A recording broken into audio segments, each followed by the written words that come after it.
So this video is going to have a lot of Jynxzi clips, and I think he's really good at his job, but if you don't, that's fair enough. He's not everyone's cup of tea. This video just won't be for you. But for those unfamiliar, Jynxzi, real name Nicholas Stewart, is the face of Rainbow Six Siege on Twitch, and he's the 8th most subscribed streamer of all time. Like, the dude's basically single-handedly carrying the Siege scene. Check these clips out. He's on the window. He's just holding an angle, bro. She a baddie with her baddie friends. Did he just sing a lyric? He just gave a call out, then said, she a baddie with her baddie friends. I am not in danger, Skylar. I am the danger. I am the one who knocks.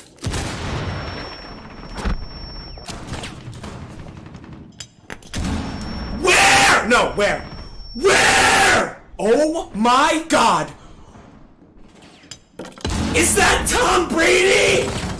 He started in 2019 streaming to single-digit viewers and built his audience through TikTok clips, and by 2023 had overtaken Kai Cenat and even XQC to become the #1 subscribed streamer on the platform, with over 80,000 active subscribers, which is around 300k USD a month, and that's without sponsors and ad revenue and donations or any of that. He even had a stint where he dated, or is dating, online personality Brecky Hill, who is kind of known for just being a lookalike of famous gymnast Olivia Dunn. He also won back-to-back Gamer of the Year at the Streamer Awards and has his own charm in Rainbow Six Siege, which is pretty sick. I don't think anyone has anything in League other than maybe LS's mention in the shop, where Leandries and Morello appear if you type Last Shadow in the search bar, which is his name. They're just two items he's known to discuss frequently. In 2026, Jynxzi's just competed in the Sidemen charity match, scoring 2 goals, and has also been running a tour of every major competitive title: Counter-Strike, Valorant, Rocket League, and even chess. His CS2 streamer tournament even cracked the top 7 most watched CS events of the year. And his Valorant event set a record for most watched tournament ever organized by a single creator at 301,000 peak viewers. So, organically, the next thing to tackle is League of Legends. On April 24th, he announced he'd be playing League for the first time that Sunday, with Tyler1 coaching him, aiming to climb out of Iron. His exact words, quote, "People said I'm going to quit the game in an hour. If I apply every part of my brain cells, I can conquer that game." And this is how that went.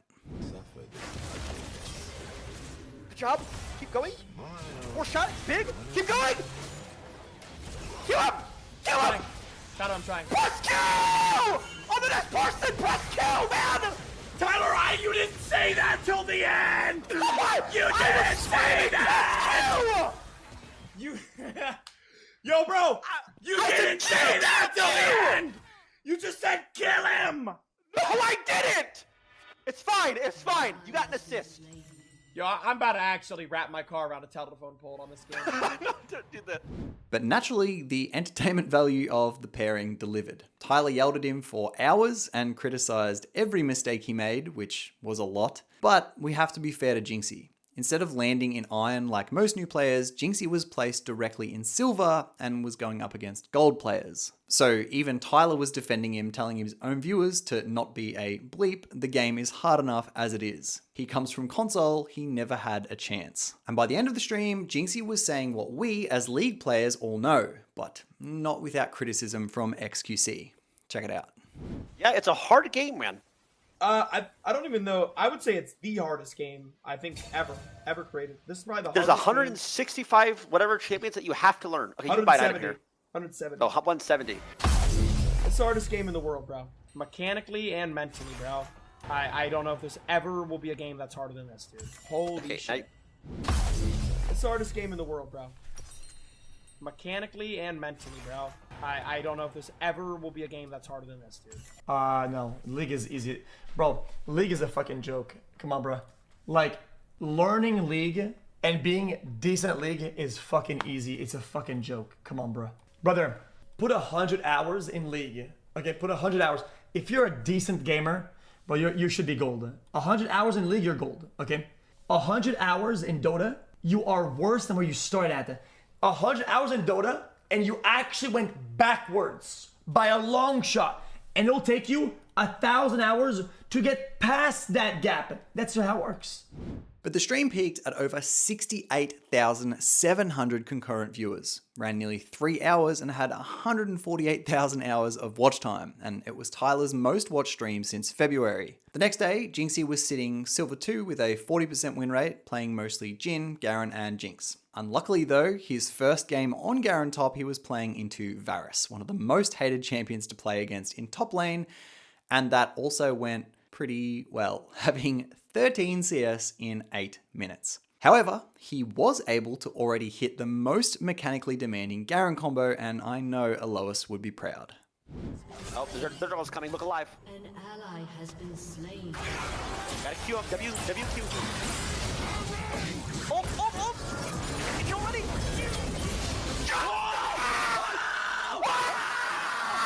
After playing top lane and ADC all stream though, he had this to say about junglers. And look, I agree, there's just nothing but facts here. If you play jungle, you're a pussy. Let me say this again. If you play jungler, you are a pussy.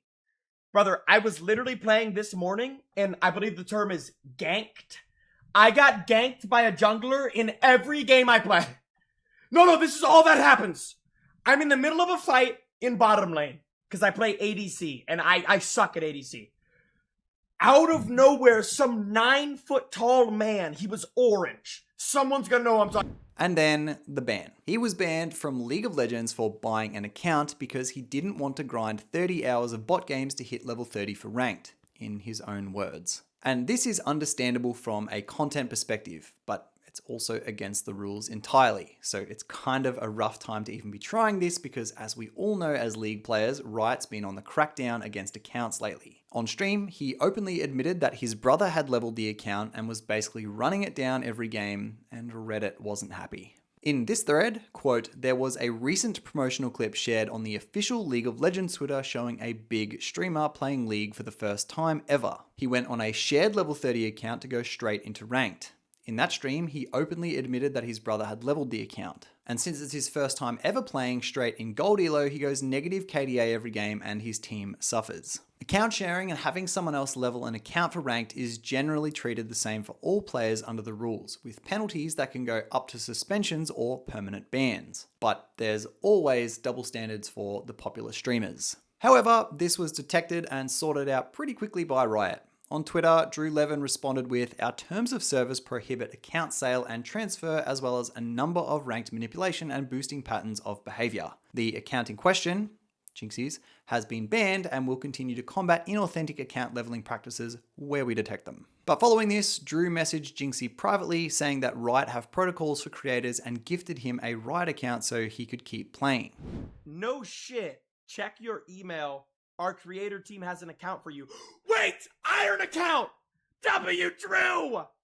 Which, to be honest, makes complete sense from a business perspective. A guy with 9 million Twitch followers calling your game the hardest in the world on a 70k peak stream is not someone you want to lose to a TOS violation. And he was back the next day with a stream titled Comedy Night, and this stream peaked at 72,000 viewers. There was a bit of controversy here though, because Jynxzi purchasing the account, he got let off scot-free. Hell, he even got a free skinned account out of it, when a normal player would lose the account or suffer punishment, like bad punishment. And the community sentiment was that it shouldn't matter who you are. If you're going to make and enforce strict rules, it should apply to everyone. Which, of course, we all understand that perspective as well. The sentiment continued on Reddit with users saying that he should start at level 1 because he was struggling to kill bots, and that him playing on a gold MMR account, just getting stomped, having a terrible time is not a good look for the game, especially for new players that are coming over from Rainbow Six Siege. And I think he was even also getting stream sniped on top of that, so he was probably getting ganked more and all that kind of thing as well. He was having a miserable time by the looks of it, and I don't see how his fans would even give the game a try with how awful the experience was for him. Shortly after though, he even had a session with Dantes, or it was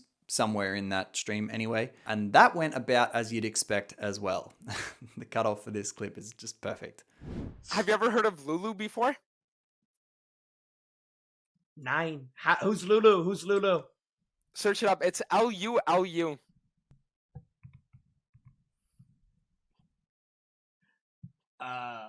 Is that a minor? Yo. No! Okay, so Jynxzi, listen. No. There's a... No, listen, you gotta hear me out. There's a species called Yordles, okay?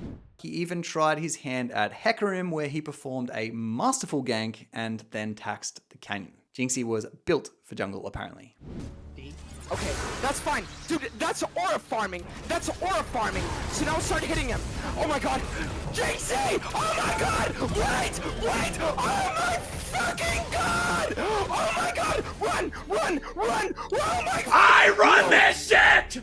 My goal too! My goal! I run this shit!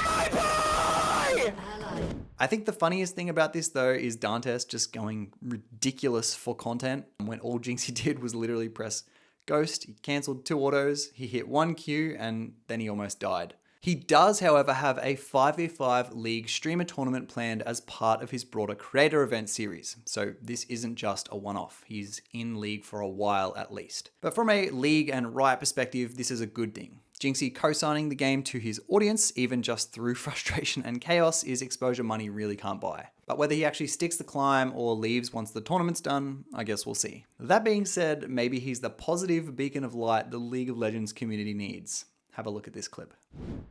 Dear Lord Heavenly Father, please give these gamers the love, strength, support, and positivity to not be toxic gamers. And be positive, encouraging gamers in the game chat, please and thank you. Alright, let me know what you all think down below, and a sub would go a long way if you're enjoying the content lately. Thank you so much for watching, and I'll see you in the next video. Bye!